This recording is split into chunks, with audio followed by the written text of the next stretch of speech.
ವೇದವ್ಯಾಸಗುಣಾವಾಸ ವಿದ್ಯಾಧೀಶ ಸತಾಂ ವಶ ಮಾಂ ನಿರಾಶಂ ಗತಕ್ಲೇಶಂ ಕುರ್ವನಾಶಂ ಹರೇ ನಿಶಂ ವಿಜಾನತಾಂ ಅವಿತ್ತಸ್ಯ ಮಧ್ವಸ್ಯ ಜಗತಿ ಗುರೋಃ ಪೂರ್ವಾಚಾರ್ಯಮಹಿಷ್ಠಾನಾಂ ಯಂ ಪ್ರಣತಿಮಾಲಿಕಾ. 11ನೆಯ ಅಧ್ಯಾಯ ಮಹಾಭಾರತ ತಾತ್ಪರ್ಯ ನಿರ್ಣಯದಲ್ಲಿ ಕೃಷ್ಣಾವತಾರದ ಪೂರ್ವರಂಗವನ್ನು ನಿರೂಪಣೆ ಮಾಡುತ್ತೆ. ದೇವತೆಗಳೆಲ್ಲ ಪ್ರಾರ್ಥನೆ ಮಾಡಿದರು, ಆಗ ದೇವರು ಅವತಾರ ಮಾಡಿದ.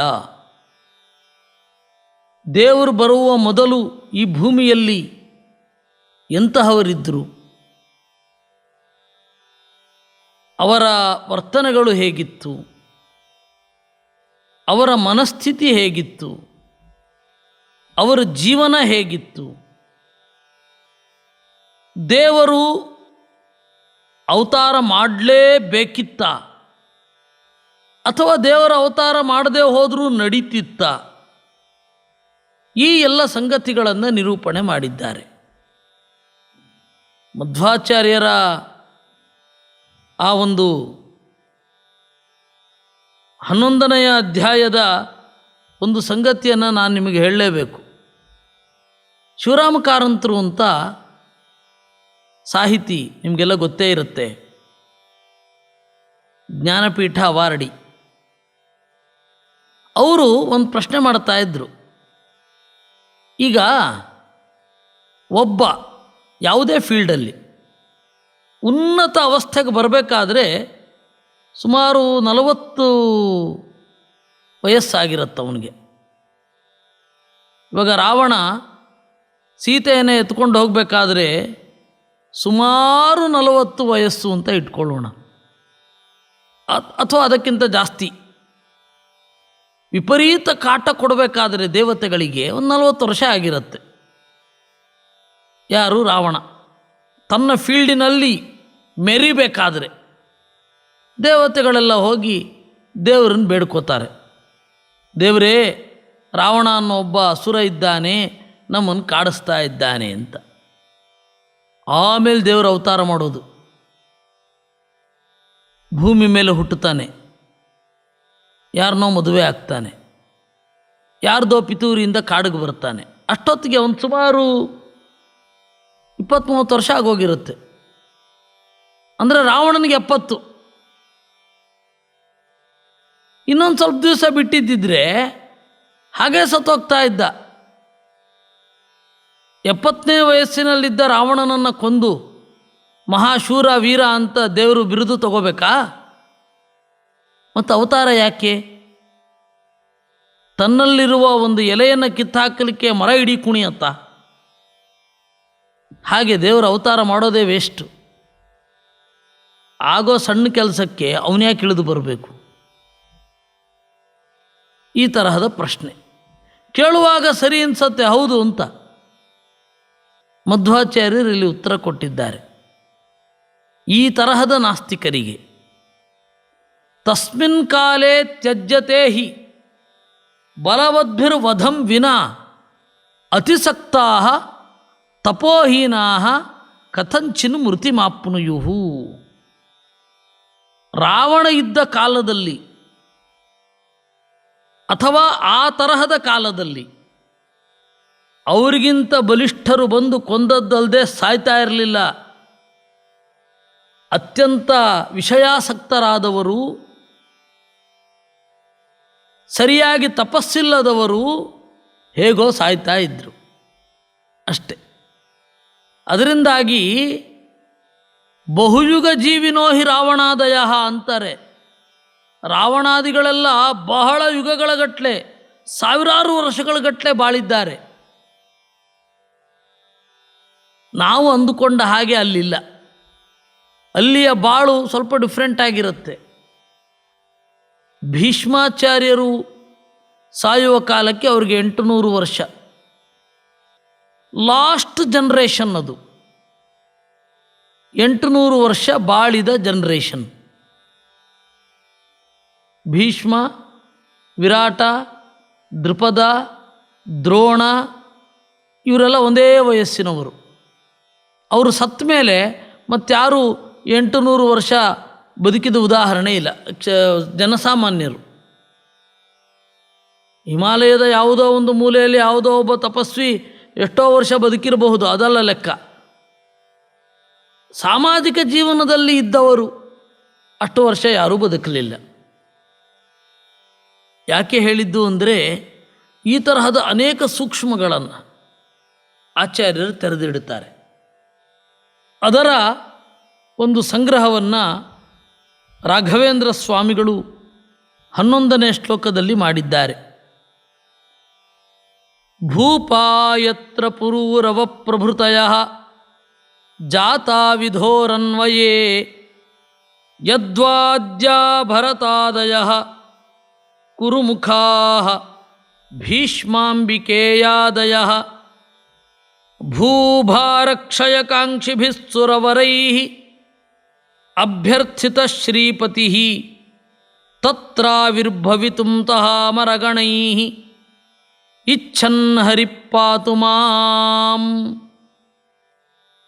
ಚಂದ್ರವಂಶ ಮತ್ತು ಸೂರ್ಯವಂಶ ಅಂತ ಎರಡು ಪ್ರಧಾನವಾದ ವಂಶ. ಕಲಿಯುಗ ಬಂದ ಕೂಡಲೇ ನಾಶ ಆಗತ್ತೆ ಅಂತ ಅಂದುಕೊಳ್ಬೇಡಿ. ಎಲ್ಲ ನಾಶ ಆದರೂ ಒಬ್ಬ ಅಥವಾ ಇಬ್ಬರು ಉಳಿದಿರ್ತಾರೆ. ಈ ಕಲಿಯುಗ ಮುಗಿದು ಕೃತಯುಗ ಶುರು ಆದ ಮೇಲೆ ಅವರಿಬ್ಬರು ಬೆಳಕಿಗೆ ಬರ್ತಾರೆ. ಮತ್ತೆ ತಪಸ್ಸನ್ನು ಊರ್ಜಿತಗೊಳಿಸಿ ವಂಶವನ್ನು ಮುಂದುವರಿಸ್ತಾರೆ. ಇದು ದೇವರ ವ್ಯವಸ್ಥೆ. ಹಾಗೆ ಈ ಕಲಿಯುಗವನ್ನು ದಾಟಿ ಕೃತಯುಗ ಪ್ರಾರಂಭ ಆಗುವಾಗ ಚಂದ್ರವಂಶವನ್ನು ಮುಂದುವರಿಸುವವನ ಹೆಸರು ದೇವಾಪಿ ಅಂತ. ಈ ರೀತಿ ಸೂರ್ಯವಂಶಕ್ಕೂ ಒಬ್ಬ ಇರ್ತಾನೆ, ಚಂದ್ರವಂಶಕ್ಕೂ ಒಬ್ಬ ಇರ್ತಾನೆ. ಯುಗ ಯುಗಗಳು ಕಳೆಯುವಾಗ ಕಲಿಯುಗದಲ್ಲಿ ಮಾತ್ರ ಕಣ್ಮರೆಯಾಗಿ ಕೃತಯುಗದಲ್ಲಿ ಮಾತ್ರ ವಂಶವನ್ನು ಮುಂದುವರಿಸುವ ಹಾಗೆ ದೇವರು ವ್ಯವಸ್ಥೆ ಮಾಡಿರ್ತಾನಾದ್ದರಿಂದ ಸಾವಿರಾರು ವರ್ಷ, ಲಕ್ಷಾಂತರ ವರ್ಷಗಳ ಕಾಲ ಈ ಸೂರ್ಯವಂಶ ಹಾಗೂ ಚಂದ್ರವಂಶ ನಡ್ಕೊಂಡೇ ಬಂದಿದೆ. ಭೂಪಾಯತ್ರ ಪುರೂರವ ಪ್ರಭೃತಯ ಈ ತರಹದ ಚಂದ್ರವಂಶದಲ್ಲಿ ಪುರೂರವಸ್ ಮೊದಲಾದವರು ಬಂದರು. ಆ ತಲೆಮಾರಾದ ಮೇಲೆ ಭರತಾದಯ ಕುರುಮುಖಾ ಭೀಷ್ಮಾಂಬಿಕೇಯಾದಯ. ಭೀಷ್ಮ ಮೊದಲಾದವರು ಬಂದ ವಂಶದಲ್ಲಿ ಅವರಿಗಿಂತ ಮೊದಲು ಭರತ ಮೊದಲಾದವರು ಬಂದರು. ಯಾವಾಗ ಶಂತನು ಬಂದ, ಶಂತನುವಿನಿಂದ ಈ ಸೀನಿಯರು, ಅವತ್ತಿನ ಕಾಲದ ಸೀನಿಯರ್ ಯಾರಿಸಿದ್ರು ಅವರೆಲ್ಲ ಹುಟ್ಟಿದ್ರು. ಬಾಹ್ಲಿಕ, ಸೋಮದತ್ತ, ಭೂರಿಶ್ರವಸ್ಸು, ಶಲ ಮೊದಲಾದವರು, ಜರಾಸಂಧ, ಆಮೇಲೆ ವಿರಾಟ ಮೊದಲಾದವರೆಲ್ಲ ಹುಟ್ಟಿದ್ದಾರೆ. ಅವರೆಲ್ಲ ಹುಟ್ಟಿದ ಮೇಲೆ ದೇವತೆಗಳು ಹೋಗಿ ಬೇಡಿಕೊಂಡರು, ಓ ದೇವರೇ, ನೀನು ಕೆಳಗಡೆ ಇಳಿಬೇಕಪ್ಪ. ವಸುದೇವ ಅಂತ ಒಬ್ಬ ಅತ್ಯಂತ ಸಾತ್ವಿಕನಾದ ಯೋಗ್ಯನಾದ ಜೀವ ಇದ್ದಾನೆ. ಅವನ ಹೆಂಡತಿ ದೇವಕೀಂತ ಇದ್ದಾಳೆ. ಅವರಿಬ್ಬರಿಗೆ ನೀನೇ ವರ ಕೊಟ್ಟಿದ್ದಿ, ನಿಮ್ಮ ಮಗನಾಗಿ ನಾನು ಹುಟ್ಟುತ್ತೇನೆ ಅಂತ. ಅವರು ಭೂಮಿಯಲ್ಲಿದ್ದಾರೆ, ನೀನು ಹೋಗೋದೊಂದೇ ಬಾಕಿ. ಮತ್ತು ನೀನು ಮಾಡಬೇಕಾದ ಕೆಲಸಗಳು ಏನೇನು ಬಾಕಿ ಇವೆ ಅಂತಂದರೆ ಅಂತ ಎಲ್ಲ ಬ್ರಹ್ಮದೇವರು ಹೇಳಿದರು. ಇದೆಲ್ಲ ಮಾಡೋದರಿಂದ ಭೂಭಾರ ಕಡಿಮೆ ಆಗತ್ತೆ. ಭೂಭಾರ ಅಂತ ಹೇಳಿದರೆ ಅದು ಫಿಸಿಕಲ್ ಅಲ್ಲ, ಭೂಮಿ ತಾಯಿಯ ಮೆಂಟಲ್ ಸ್ಟ್ರೆಸ್, ಅದನ್ನೇ ಭೂಭಾರ ಅನ್ನೋದು. ಯಾಕೆ ಅಂದರೆ ಇಲ್ಲಿ ಹುಟ್ಟುವವರೆಲ್ಲ ಈ ಭೂಮಿಯ ಕಣಗಳನ್ನೇ ಮೈಯಾಗಿಸಿಕೊಂಡು ಹುಟ್ಟಿರ್ತಾರೆ ಅಲ್ವಾ. ಎಕ್ಸ್ಟ್ರಾ ಏನು ಬಂದಿರಲ್ಲ ಅವರಿಗೆ. ಎಕ್ಸ್ಟ್ರಾ ಬಂದರೆ ಭಾರ ಆಗಬೇಕು. ನಾನು ಅದೇ ಯಾವಾಗಲೂ ಹೇಳ್ತಾ ಇರ್ತೇನೆ. ನಮಗೆ ಚಿಕ್ಕಂದಿನಲ್ಲಿ ಒಂದು ಪ್ರಶ್ನೆ ಕೇಳ್ತಾ ಇದ್ದರು. ಒಂದು ದೋಣಿ ಇರುತ್ತೆ, ದೋಣಿಯಲ್ಲಿ ತುಂಬು ಗರ್ಭಿಣಿಯಾದ ಒಂದು ಹಸು ಇದೆ, ಒಬ್ಬ ಅಂಬಿಗ ಇದ್ದಾನೆ. ಸ್ವಲ್ಪ ಭಾರ ಜಾಸ್ತಿ ಆದರೂ ದೋಣಿ ಮುಳುಗೋಗುತ್ತೆ. ಆ ತರಹ ಇದೆ. ನದಿ ಮಧ್ಯದಲ್ಲಿ ಹೋಗುವಾಗ ಹಸು ಕರುವನ್ನು ಹೆರತ್ತೆ, ಆದರೂ ದೋಣಿ ಮುಳುಗಲ್ಲ. ಯಾಕೆ? ಆಗ ನಾವು ಏನು ಹೇಳ್ತೇವೆ, ಇಲ್ಲ, ಈಗಾಗಲೇ ಹಸು ಗರ್ಭಿಣಿಯಾದಾಗ ಏನು ಭಾರ ಇರುತ್ತೋ ಅಷ್ಟೇ ಭಾರ ಕರುವನ್ನು ಹೆತ್ತ ಮೇಲೂ ಇರುತ್ತೆ. ಅದರಿಂದಾಗಿ ಒಂದಿಂಚು ಜಾಸ್ತಿ ಆಗಲಿಲ್ಲ, ದೋಣಿ ಮುಳುಗಲಿಲ್ಲ ಅಂತೇವೆ. ಇದೇ ಟೆಕ್ನಿಕಲ್ವೇನ್ರಿ? ಭೂಮಿಯಲ್ಲಿ ಹುಟ್ಟುವ ದೈತ್ಯರು ಭೂಮಿಯಿಂದಲೇ ದೇಹ ಪಡೆದಿರ್ತಾರೆ, ಮತ್ತು ಭೂಮಿಗೆ ಭಾರ ಆಗೋದೆಂಥದ್ದು? ಅದಕ್ಕೆ ಕೆಟ್ಟ ವರ್ತನೆಗಳಿಂದ ಭೂಮಿಗೆ ಭಾರ ಆಗಿದ್ದು. ಅಂದರೆ ಅದನ್ನು ಇನ್ನೊಂದು ರೀತಿಯಿಂದ ಹೇಳೋದಾದರೆ ಮೆಂಟಲ್ ಸ್ಟ್ರೆಸ್. ದೇವರನ್ನು ನಿಂದನೆ ಮಾಡ್ತಾ ದೇವರ ಭಕ್ತರಿಗೆ ತೊಂದರೆ ಕೊಡ್ತಾ ಇದ್ದರು, ಅದು ಭೂಮಿಗೆ ಭಾರ ಅಂತ. ಮತ್ತು ಈಗಿದ್ದಾರಲ್ಲ, ಈ ಯುಗ ಅದಕ್ಕಾಗಿಯೇ ಇರೋದು. ಆ ಯುಗ ಹಾಗಿರಲಿಲ್ಲ. ಮತ್ತು ಈ ಯುಗದಲ್ಲಿಯೂ ಕೂಡ ಭಾರ ಮೀರಿದರೆ ಅದನ್ನು ಕೊಡವಿಕೊಳ್ಳೋದು ದೇವರಿಗೆ ಗೊತ್ತು, ಪ್ರಕೃತಿಗೆ ಗೊತ್ತು. ಅದರಿಂದಾಗಿ ಈಗ ಬಹಳ ಜನ ಇದ್ದಾರೆ ದೇವರನ್ನು ನಿಂದಿಸುವವರು. ಯಾಕೆ ಬರ್ತಾ ಇಲ್ಲ? ಅದರಿಂದ ದೇವರಿಲ್ಲ ಅಂತಲೂ ಅಂದ್ಕೊಳ್ಬೇಡಿ, ದೇವ್ರಿಗೆ ಶಕ್ತಿ ಇಲ್ಲ ಅಂತಲೂ ಅಂದ್ಕೊಳ್ಬೇಡಿ. ಇನ್ನೂ ತಾಳ್ಮೆ ಮೀರಿಲ್ಲ ಅವ್ರದ್ದು. ಅದರಿಂದ ಭೂಮಿ ತಾಯಿಯ ತಾಳ್ಮೆ ಮೀರಿತು ದುರ್ಜನರನ್ನು ಸಹಿಸಿ. ಅದಕ್ಕೆ ಅವಳು ಬ್ರಹ್ಮದೇವರ ಬಳಿ ಬಂದಳು. ಬ್ರಹ್ಮದೇವರು ಎಲ್ಲ ದೇವತೆಗಳನ್ನು ಕರೆದುಕೊಂಡು ಹೋಗಿ ಸ್ತೋತ್ರ ಮಾಡಿ ನಾವು ಹಿಂದೆ ಹೇಳಿದಂತೆ ಎಲ್ಲವನ್ನು ನಿವೇದನೆ ಮಾಡಿದ್ರು. ಆ ಭೂಭಾರವನ್ನು ಇಳಿಲಿಕ್ಕಾಗಿ ದೇವರು ದೇವತೆಗಳೆಲ್ಲರಿಗೂ ಕೂಡ ಹೇಳಿದ, ನೀವು ಎಲ್ಲಿ ಹೇಳ್ತೀರೋ ಅಲ್ಲಿ ಹುಟ್ಟುತ್ತೇನೆ ಅಂತ. ನಾನು ನನ್ನ ವಶದಲ್ಲಿ ಇದ್ದೇನೆ, ಬೇರೆ ಯಾರ ವಶದಲ್ಲಿಯೂ ಇಲ್ಲ. ಆದರೂ ಭಕ್ತರಾದ ನೀವು ಹೇಳಿದಂತೆ ನಾನು ಕೇಳ್ತೇನೆ. ನಾನು ಎಲ್ಲಿ ಹುಟ್ಟಬೇಕು ಹೇಳಿ ಅಂತ. ಆಗ ದೇವತೆಗಳು ಕೂಡ ಔಚಿತ್ಯ ಮೀರದೆ ದೇವರ ಸಂಕಲ್ಪದಂತೆಯೇ ಹೇಳಿದರು. ವಸುದೇವ ಹಾಗೂ ದೇವಕಿ ಅಂತ ಇದ್ದಾರೆ, ಅಲ್ಲಿ ಹುಟ್ಟಬೇಕು. ನಂದ ಹಾಗೂ ಯಶೋದೆ ಅಂತ ಇದ್ದಾರೆ, ಅಲ್ಲಿ ಬೆಳೆಯಬೇಕು ಅಂತ. ದೇವರು ಆಯಿತು ಅಂತ ಭೂಭಾರ ಹರಣಕ್ಕೆ ತಯಾರಾದ, ಭೂಮಿಯ ಭಾರವನ್ನು ಇಳಿಸಲಿಕ್ಕೆ ದೇವರು ತಯಾರಾದ. ಅಂತಹ ದೇವರು ಮಾಂ ಪಾತು, ನನ್ನನ್ನು ರಕ್ಷಿಸಲಿ. ಇಲ್ಲಿ ರಾಘವೇಂದ್ರ ಸ್ವಾಮಿಗಳು ಪ್ರತಿಯೊಂದು ಅಧ್ಯಾಯದಿಂದ ದೇವರ ಕಥೆಯನ್ನು ತಿಳಿದುಕೊಂಡ ಮೇಲೆ ನಮ್ಮ ಭಾವನೆ ಹೇಗಿರಬೇಕು ಅನ್ನೋದನ್ನು ಅವರು ನಿರೂಪಣೆ ಮಾಡಿದ್ದಾರೆ. ಈ ಶೈಲಿ ಇದೆಯಲ್ಲ, ಈ ಶೈಲಿ ನಾರಾಯಣ ಪಂಡಿತರ ಪ್ರಮೇಯ ನವಮಾಲಿಕಾ ಅಂತನ್ನುವ ಗ್ರಂಥದ ಶೈಲಿಯನ್ನು ಅನುಸರಿಸಿದೆ. ಅಲ್ಲಿಯೂ ಹೀಗೆ ಅವರು ನಾರಾಯಣ ಪಂಡಿತರು ತಾವೇ ಬರೆದ ಮಧ್ವವಿಜಯದ ಒಂದು ಸರ್ಗವನ್ನು ಸಂಗ್ರಹಿಸಿ ಅದರ ಆಶಯವನ್ನು ತಾವೇ ಹೇಳಿದ್ದಾರೆ. ಉದಾಹರಣೆಗೆ, ಅಕ್ಕ ಕೊಟ್ಟ ಹುರುಳಿಯನ್ನು ಮಧ್ವಾಚಾರ್ಯರು ಮಗುವಾಗಿದ್ದಾಗ, ಅಂದರೆ ವಾಸುದೇವನಾಗಿದ್ದಾಗ ತಿಂದರು. ಯೂನಾಂಚ ದುಸ್ಸಹಮಿದಂ ಶಿಶುನೋಪಭುಕ್ತಂ. ಯುವಕರಿಗೆ ಆ ಉಷ್ಣ ತಡಿಲಿಕ್ಕಾಗಲ್ಲ, ಮಗು ತಿಂದಿದೆಯಲ್ಲ ಅಂತ ಆತಂಕ ಆಯಿತು ತಾಯಿಗೆ. ನೋಡಿದ್ರೆ ಏನೂ ಆಗಲಿಲ್ಲ. ಇದನ್ನು ತಗೊಂಡು ನಾವೇನು ಮಾಡೋಣ? ಅದಕ್ಕೆ ನಾರಾಯಣ ಪಂಡಿತಾಚಾರ್ಯರು ಇದನ್ನಿಟ್ಕೊಂಡು ಪ್ರಾರ್ಥನೆ ಮಾಡು ಅಂದರು. ಏನಂತ?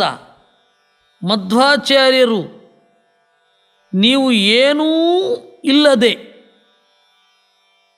ಭಕ್ತಿಯಿಂದ ನೀವು ಏನು ಕೊಡ್ತೀರೋ ಅದನ್ನು ಸ್ವೀಕರಿಸ್ತಾರೆ. ಅದಕ್ಕೆ ಉದಾಹರಣೆ ಇದು. ಅವತ್ತು ವಾಸುದೇವನೆಂಬ ಮಗು ಅತ್ತಾಗ ಅಕ್ಕ ಏನು ಮಾಡಿದ್ಲು? ಪಶುಗಳಿಗಿಟ್ಟಿದ್ದ ಬೇಯಿಸಿದ ಹುರುಳಿಯನ್ನು ಕೊಟ್ಟಳು. ಅದನ್ನು ತಿಂದು ಆಚಾರ್ಯರು ಪ್ರೀತರಾದರು. ಇದನ್ನು ನಾವು ತಿಳ್ಕೊಳ್ಬೇಕಾದದ್ದು ಹೀಗೆ. ನಮ್ಮಿಂದ ಮಧ್ವರಿಗೇನೂ ಆಗಬೇಕಾಗಿಲ್ಲ. ಅವರ ಶಾಸ್ತ್ರವನ್ನು ಓದಿದ್ರೆ ನಮಗೆ ಪ್ರಯೋಜನವೇ ವಿನಃ ಅವ್ರಿಗೇನೂ ಅಲ್ಲ. ಅವ್ರ ಉದ್ಧಾರಕ್ಕೆ ಯಾವ ತೊಂದರೆಯೂ ಆಗಲ್ಲ. ನಾವು ಓದದೇ ಹೋದರೆ ನಾವು ಉದ್ಧಾರ ಆಗಲ್ಲ.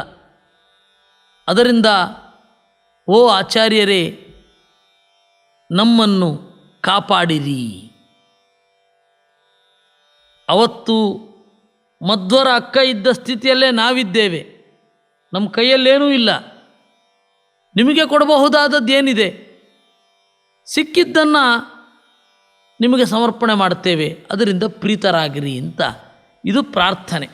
ನಾವು 2ನೇ ಸರ್ಗದಲ್ಲಿ ಇದನ್ನು ನೋಡಿದಾಗ ಹೀಗೆ ಅರ್ಥ ಮಾಡ್ಕೊಳ್ಬೇಕು ಅಂತ ಪಂಡಿತಾಚಾರ್ಯರು ಹೇಳ್ತಾರೆ. ಆ ರೀತಿ ಒಂದು ಸರ್ಗದ ಭಾವವನ್ನು ನಾವು ಹೇಗೆ ಜೀವನದಲ್ಲಿ ಅಳವಡಿಸಿಕೊಳ್ಳಬೇಕು ಅಂತ ಪಂಡಿತಾಚಾರ್ಯರು ಹೇಳಿದಾರಲ್ಲ, ಅದೇ ರೀತಿ ನಾರಾಯಣ ಪಂಡಿತರು ಯಾವ ರೀತಿ ಹೇಳಿದ್ದಾರೆ ಪ್ರಮೇಯ ನವಮಾಲಿಕಾದಲ್ಲಿ, ಅವರ ಶೈಲಿಯನ್ನೇ ತೆಗೆದುಕೊಂಡು ಪೂರ್ವಾಚಾರ್ಯರು ನಡೆದ ದಾರಿಯಲ್ಲಿ ರಾಘವೇಂದ್ರ ಸ್ವಾಮಿಗಳು ಈ ಗ್ರಂಥವನ್ನು ಬರೆದಿದ್ದಾರೆ. ನೋಡಿ, ಸಹ ಮರಗಣೈಹಿ ಇಚ್ಛನ್ ಹರಿಪಾತು ಮಾಂ. ದೇವತೆಗಳೆಲ್ಲ ಪ್ರಾರ್ಥನೆ ಮಾಡಿದಾಗ ಭೂಭಾರವನ್ನು ಇಳುಹಲಿಕ್ಕಾಗಿ ದೇವತೆಗಳ ಜೊತೆ ಕೆಳಗಡೆ ಇಳಿಯಬೇಕು ಎಂದುಕೊಂಡನಲ್ಲ, ಅಂತಹ ದೇವರು ನಮ್ಮನ್ನು ಕಾಪಾಡಲಿ. ಅದೇ ತರಹದ ಶೈಲಿ ರಾಘವೇಂದ್ರ ವಿಜಯ. ಅದನ್ನು ಬರೆದವರು ನಾರಾಯಣಾಚಾರ್ಯರು ಅಂತ. ಅವ್ರ ಹೆಸರು ನಾರಾಯಣಾಚಾರ್ಯರು, ನಾರಾಯಣ ಪಂಡಿತರಲ್ಲ. ಮತ್ತು ಅವ್ರ ಹೆಸರು ನಾರಾಯಣಾಚಾರ್ಯರು. ರಾಘವೇಂದ್ರ ಸ್ವಾಮಿಗಳ ಸಮಕಾಲೀನರು. ಅವರು ನಾರಾಯಣ ಪಂಡಿತಾಚಾರ್ಯರನ್ನು ಸ್ತೋತ್ರ ಮಾಡ್ತಾರೆ. ಯಾಕೆಂದರೆ ನಮ್ಮ ಪ್ರಾಚೀನ ಕವಿಗಳವರು ಅಂತ. ನಾರಾಯಣ ಪಂಡಿತಾಚಾರ್ಯರ ಬಗ್ಗೆ ಏನು ಸ್ತೋತ್ರ ಮಾಡ್ತಾರೆ? ವಾಣಿ ಪಾಣಿ ತಲಾಸಕ್ತ ವೀಣಾರವ ವಿಡಂಬಿನಿ ನಾನಾ ಪ್ರಬಂಧ ಚತುರ ಭಾತಿ ನಾರಾಯಣಾರ್ಯಗೀಹಿ. ಸರಸ್ವತಿಯ ಕೈಯೊಳಗಡೆ ಇರುವ ವೀಣೆಯಿಂದ ಸದ್ದು ಬಂದರೆ ಹೇಗಿರಬೇಕೋ ಹಾಗೆ ನಾರಾಯಣ ಪಂಡಿತಾಚಾರ್ಯರ ಕಾವ್ಯಗಳಿವೆ, ಹಾಗೆ ನಮ್ಮ ಮುಂದೆ ಕಂಗೊಳಿಸ್ತಾ ಇವೆ ಅಂತ. ಆ ತರಹದ ನಾರಾಯಣ ಪಂಡಿತರ ಪ್ರಮೇಯ ನವಮಾಲಿಕಾಗೆ ಪೂರ್ವಾಶ್ರಮದಲ್ಲಿ, ಅಂದರೆ ವೆಂಕಟನಾಥನಾಗಿದ್ದಾಗ ರಾಘವೇಂದ್ರ ಸ್ವಾಮಿಗಳು ವ್ಯಾಖ್ಯಾನ ಬರೆದಿದ್ದಾರೆ. ಆಮೇಲೆ ಕೃಷ್ಣಮಾಲಾ ಅಂತ ಹೇಳಿ ನಾರಾಯಣ ಪಂಡಿತಾಚಾರ್ಯರ ಕೃತಿ, ಅದನ್ನು ನೋಡಿದ್ದಾರೆ. ಆ ಎರಡೂ ಕೃತಿಗಳಿಂದ ಪ್ರಮೇಯ ನವಮಾಲಿಕಾ ಮತ್ತು ಕೃಷ್ಣಮಾಲಾ, ಈ ಎರಡರ ಇನ್ಫ್ಲೂಯೆನ್ಸನ್ನು ಹೊಂದಿ ರಾಘವೇಂದ್ರ ಸ್ವಾಮಿಗಳು 3 ಗ್ರಂಥ ರಚನೆ ಮಾಡಿದ್ದಾರೆ. ನೋಡಿದ್ದು 2 ಗ್ರಂಥ, ಮಾಡಿದ್ದು 3 ಗ್ರಂಥ. ಒಂದು ರಾಮಚಾರಿತ್ರ್ಯ ಮಂಜರಿ, ಕೃಷ್ಣಮಾಲಾದ ತರಹವೇ ಪ್ರಮೇಯ ನವಮಾಲಿಕಾದ ತರಹವೇ ಅದನ್ನು ನಿರೂಪಣೆ ಮಾಡಿದ್ದಾರೆ. ಅದು ರಾಮನ ಕಥೆ. ಇನ್ನು ಕೃಷ್ಣನ ಕಥೆಗೆ ಕೃಷ್ಣ ಚಾರಿತ್ರ್ಯ ಮಂಜರಿ. ಮಹಾಭಾರತ ಪಾಂಡವರು ಅವೆರಡರ ಕಥೆಯನ್ನು ನಿರೂಪಣೆ ಮಾಡುವಾಗ, ಕೃಷ್ಣನ ಮತ್ತು ಪಾಂಡವರ ಕಥೆಯನ್ನು ಮಹಾಭಾರತ ತಾತ್ಪರ್ಯ ನಿರ್ಣಯಕ್ಕೆ ಅನುಗುಣವಾಗಿ ಮಾಡುವಾಗ, ಮಹಾಭಾರತ ತಾತ್ಪರ್ಯ ನಿರ್ಣಯ ಆಶಯ ಸಂಗ್ರಹ ಅನ್ನುವ ಗ್ರಂಥ. ಹೀಗೆ ನಾರಾಯಣ ಪಂಡಿತಾಚಾರ್ಯರ ಇನ್ಫ್ಲೂಯೆನ್ಸು ರಾಘವೇಂದ್ರ ಸ್ವಾಮಿಗಳ ಮೇಲೆ ಬಹಳ ಆಗಿದೆ. ಅದನ್ನು ಸೂಕ್ಷ್ಮವಾಗಿ ನೋಡಿದರೆ ನಮಗೆ ಗೊತ್ತಾಗುತ್ತೆ. ಈವನ್ ಅವರ ಪರಿಮಳ ಅನ್ನುವ ಒಂದು ಗ್ರಂಥ ಇದೆ. ಅದರಲ್ಲಿ ನ್ಯಾಯಸುಧಾಕ್ಕೆ ವ್ಯಾಖ್ಯಾನ ಇರೋದು. ಅದರಲ್ಲಿ ನಾರಾಯಣ ಪಂಡಿತರ ನಯಚಂದ್ರಿಕೆಯನ್ನು ತಪ್ಪದೇ ನೆನಪಿಸಿಕೊಳ್ತಾರೆ.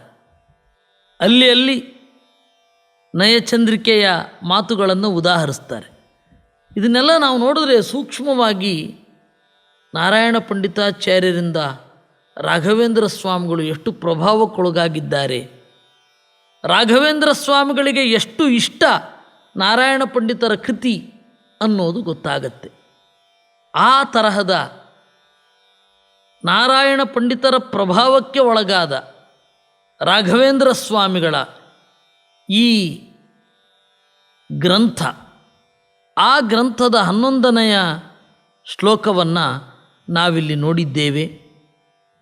ಈ ಚಿಂತನೆಯನ್ನು ಜ್ಞಾನಗಮ್ಯ ವಾಹಿನಿಯ ಕಡೆಯಿಂದ ಆಗಲಿಕ್ಕೆ ಪ್ರಾಯೋಜಿಸಿದವರು ರಾಘವೇಂದ್ರಾಚಾರ್ಯ ಕಲ್ಯಾಣಿ, ಶ್ರೀಮತಿ ರಮಾಬಾಯಿ ಮತ್ತು ಶ್ರೀ ಕೃಷ್ಣಮೂರ್ತಿ, ಶ್ರೀಮತಿ ರತ್ನಮ್ಮ ಇವರ ನೆನಪಿನಲ್ಲಿ ಮಾಡಲ್ಪಟ್ಟಿದೆ.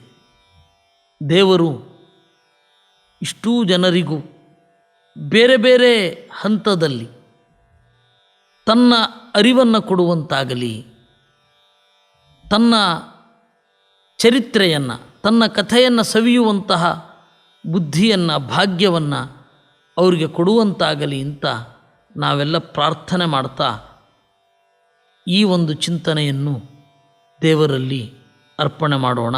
ಕೃಷ್ಣಾರ್ಪಣಮಸ್ತು.